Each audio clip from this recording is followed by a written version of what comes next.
Hi there, Teresa from the Fargo Red Wing Shoe Store. I'd like to thank you, the hardworking men and women, for supporting our small business, because we couldn't do it without you. So thank you to each and every one of you for helping us have this memorable year. It's been our pleasure to help you. If you've never worn Red Wing boots, stop in and see what we're all about at 3003 Main Avenue in Fargo. Red Wing shoes for ultimate durability.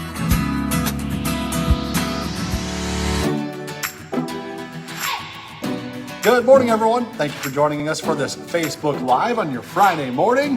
It is January 30th. It'll be February when we come back. It's true. Our last show of January, done. Yeah. Groundhog's Day. We'll see if he sees his shadow or not. Oh, boy.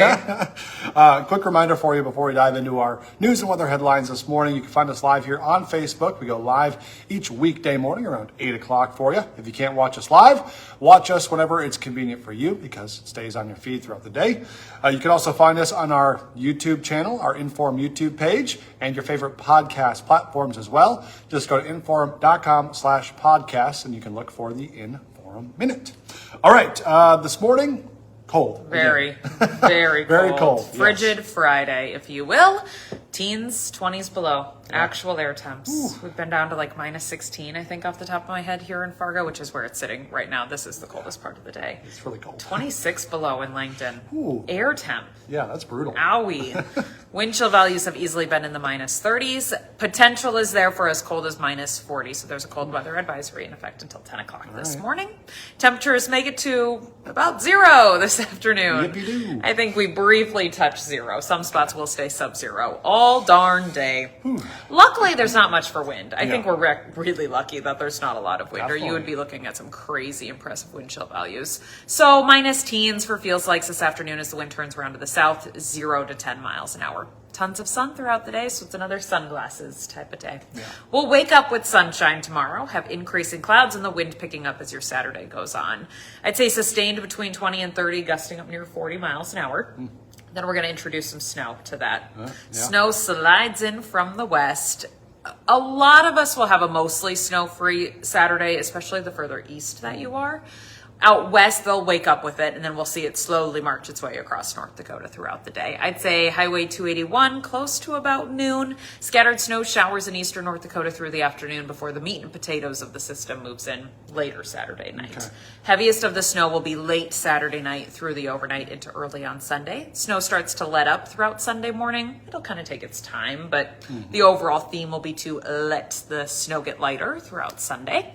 By midday, lunchtime-ish, most of us are done with the snowfall, not done with the wind. So it's out of the south tomorrow, and as we just talked about, gusting up near 40 miles an hour, flips to the northwest as the system moves through Saturday night into Sunday, still gusting 30, 35 on Sunday, even after the snowfall, so enough to push the snow around and make it tough to see, especially in open country. Now, if you're in Fargo and you're not planning on leaving Fargo for the weekend, then not that bad. You're going to be able to make it here and there and wherever you got to go. Monster Jam, of course, up the Fargo Zone.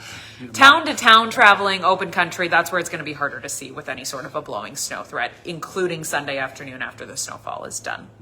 Probably some falling temperatures on Sunday afternoon with that northwest wind. That leaves us colder for Monday, your Groundhog's Day. High temp close to about 10. 10 above. I mean, it's all right. Yeah, exactly.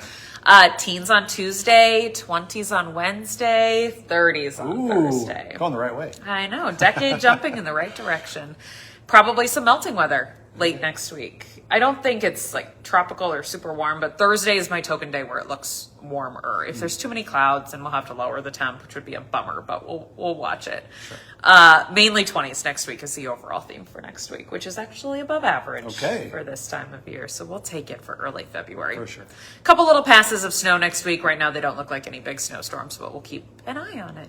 Okay, Storm Tracker app will be a good friend this weekend just so you can keep an eye on the radar, any alerts, anything that's going on out there. Right now, there's a winter weather advisory already in effect for western North Dakota where they're actually going to get some ice accumulation out of it. We'll stay cold enough that we just have snow. But I wouldn't be surprised for us to get a winter weather advisory, especially for the blowing snow aspect. Sure. I totally skipped this part.